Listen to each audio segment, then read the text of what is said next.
and welcome to our special show on World Sleep Day. I'm Gargi Rawat.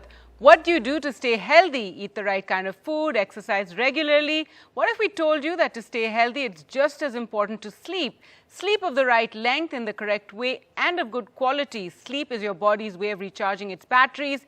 Sadly, our lifestyles today are often getting in the way of proper sleep, and many people don't get enough sleep at night. We've turned into night owls who often fight sleep because of the prevalence of mobile phones and other addictive screens in our lives. But irregular, inadequate sleep is as bad for our body as junk food. The impact on our health is far-ranging. Mental health problems like depression and anxiety, physical like diabetes, cardiac disease, obesity, high blood pressure, a weakened immune system, and impairments like memory issues, mood changes, and trouble with concentration. The list is endless. Now, it's essential to understand that sleep is vital and to be aware that you can give yourself the best chance of a good night's sleep.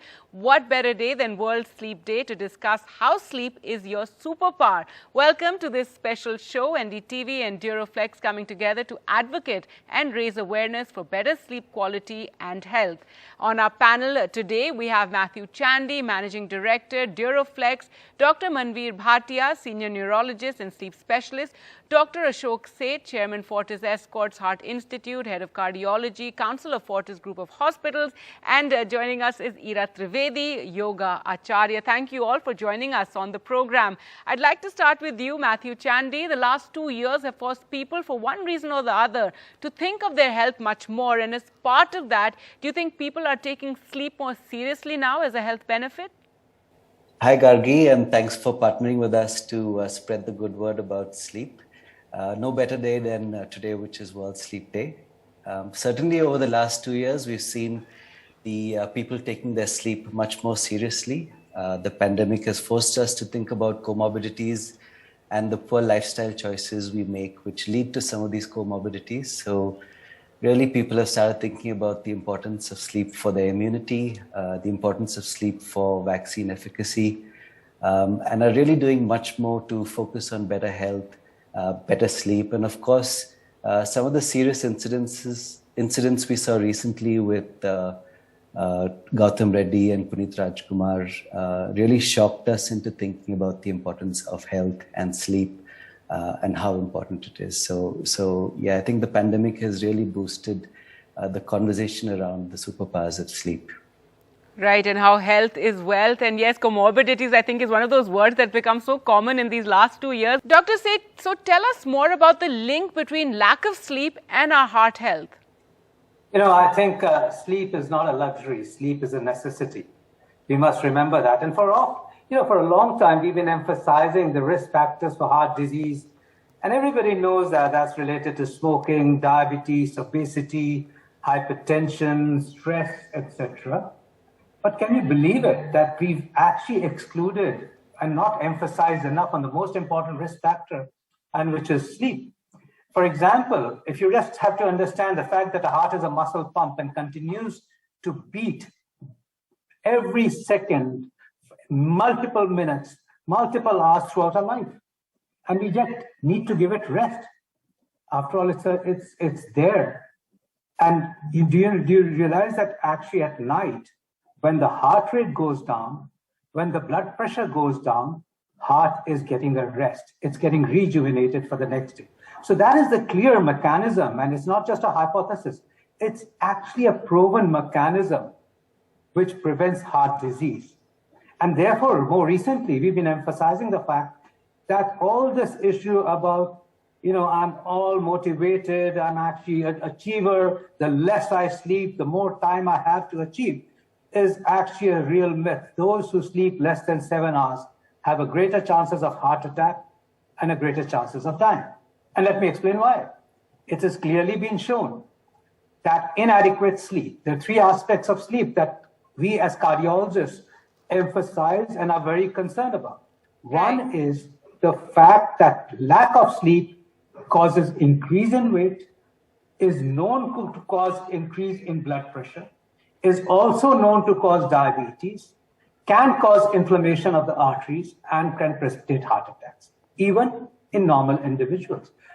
In those who already have heart disease, lack of sleep itself can cause heart attacks, can cause heart failure. That's also recognized. Right. And thirdly, the quality of sleep correlates with high blood pressures at night. And if the blood pressure goes up at night, it is one of the clear predictors of bad outcomes in people. So high blood pressure during the day is not so bad. And that's the one which we are treating commonly. High blood pressure at night, when you're supposed to have low blood pressure, is a much bigger predictor of having heart disease and deaths from heart disease. And that's what happens in lack of sleep. And finally, there are sleep disorders like obstructive sleep apneas, which clearly relate to arrhythmias, which clearly relate to heart failure, which clearly relate to heart attacks and death. So we are actually in a conundrum saying and emphasizing now these days that sleep is most important, equally important as smoking, as obesity, as diabetes, as hypertension, to prevent heart disease as well as heart attacks.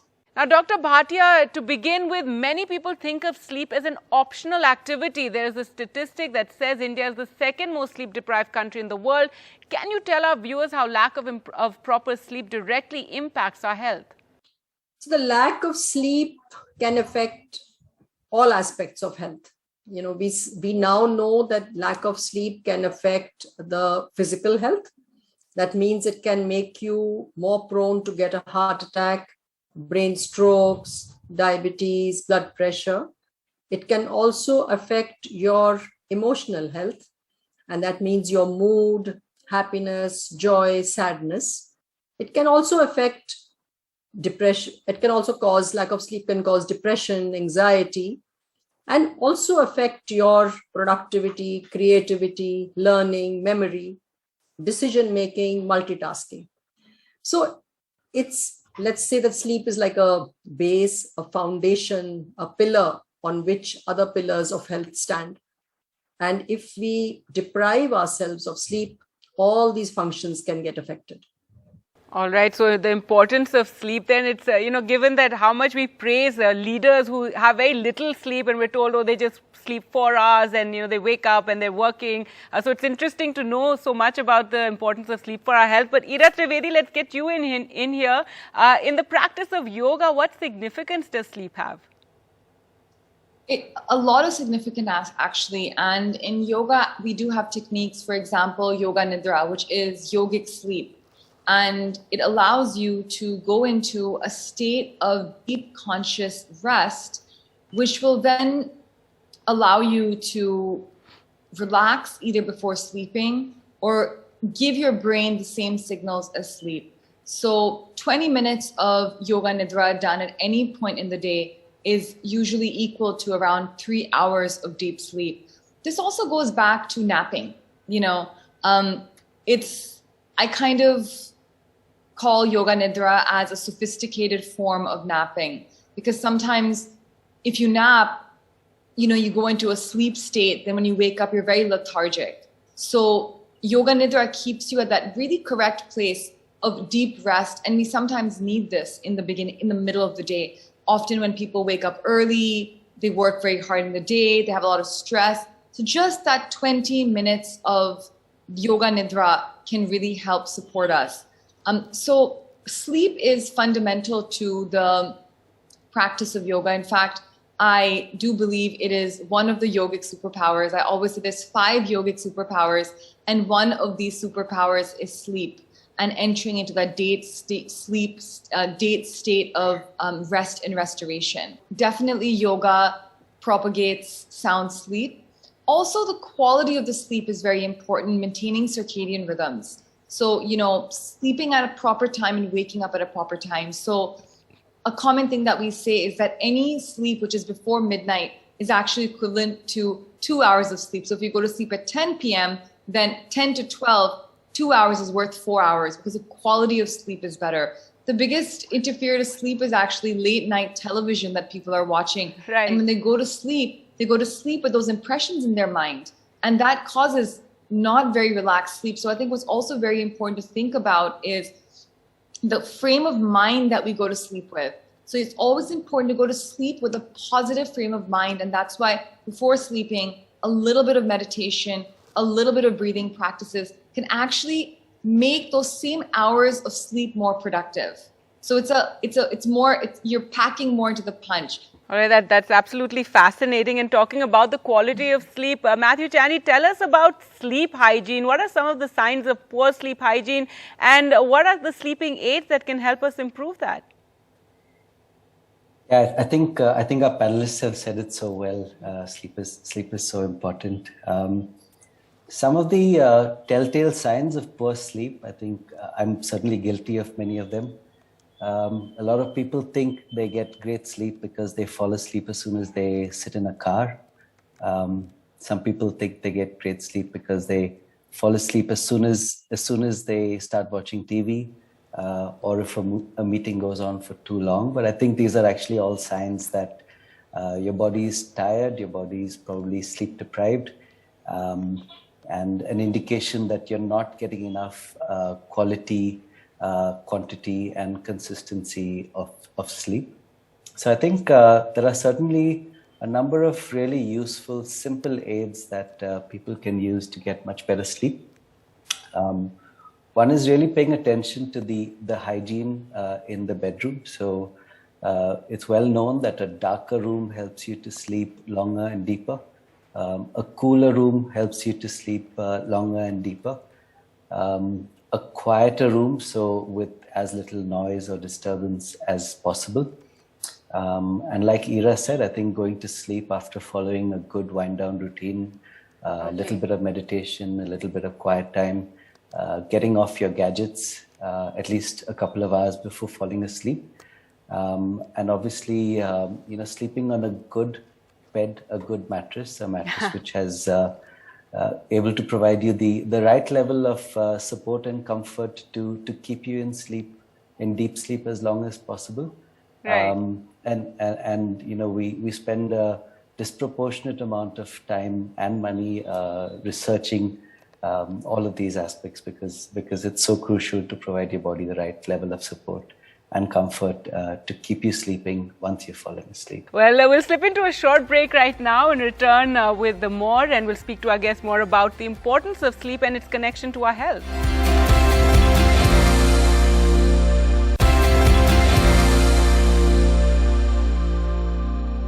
Welcome back to our special show on World Sleep Day, and we're now going to talk about a very important aspect of sleep. And Dr. Seth, this question is for you. There are different schools of thought about the ideal number of sleeping hours or the minimum number of sleeping hours needed for proper functioning. So tell us, what is the right amount of sleep that's required for a healthy lifestyle?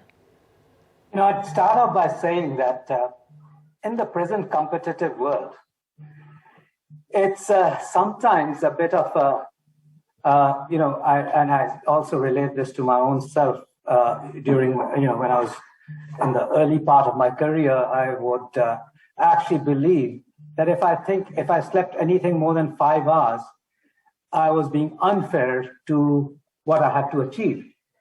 And when I got to 6 hours, I would say, my God, I'm moving towards disastrous life. This is what I want to avoid, and put this message on to everyone who's now in at a young age and in competitive world, who believes that it's actually in some form of a superiority to say that I only sleep for 5 hours because I just work so hard, or I sleep only for 6 hours. I think that's one has to move away from that to say, I'm proud that I actually sleep for more than 7 hours. Now, the average sleep time has to be no less than 7 hours. And the quality of sleep becomes equally important, because in that 7 hours has to be a good quality sleep. So we would define it saying at least 7 hours of good quality sleep. Now, there's been data to show, by the way, that if you actually sleep very long, that's also not good. Okay. It's been associated with heart attacks. It's been associated with it's been correlated, and I won't say causative phenomenon, but it's been associated with heart attacks. And perhaps it's because anybody who sleeps for 9-10 hours at a stretch is perhaps doing it because he's got other comorbidities. There may be too much of stress, tiredness. There could be actually pathological situations in which one could actually sleep longer. And of course, it leads to less activity, being overweight, and so on and so forth. So the balance is somewhere between 7 to 8 hours. So it could differ from individuals. And we're talking about, by the way, I've got to emphasize this, we're talking about young people. We're not talking about that. We're talking about people who are 60, 70 should be sleeping more than 7 hours and should not be less than 7 hours. We're talking about even in your most productive ages of 18 to 60, your sleep should be regulated to at least 7 hours of good sleep. And by the way, we actually do want to emphasize that is the quality of sleep which matters. Remember I said lack of sleep causes increase in weight, lack of sleep causes less productivity, lack of sleep means that you're not giving rest to your body and the heart which it actually needs, that you're pushing it. It actually therefore translates into bad control of diabetes, bad control of hypertension, the very risk factors which we worried about all the time, which lead to heart disease. So that is true. That and the quality of sleep relates to blood pressure. I mean, we are actually in a conundrum of a situation where, and this time, the last 15 years, our emphasis on two, which had been least in the past, which was stress. Remember, 10 years ago, we talked less about stress. There was less stress 20 years ago in everybody's mind.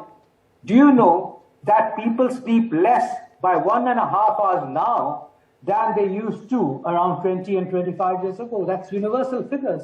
We're sleeping less.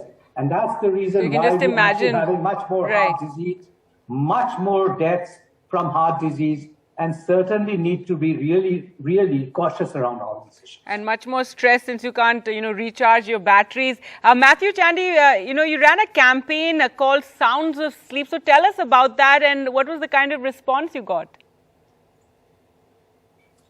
It was one of the most fun things we did last year. We realized that lullabies were a dying tradition in India, that all of us grew up with really beautiful lullabies sung by our parents or aunts and uncles.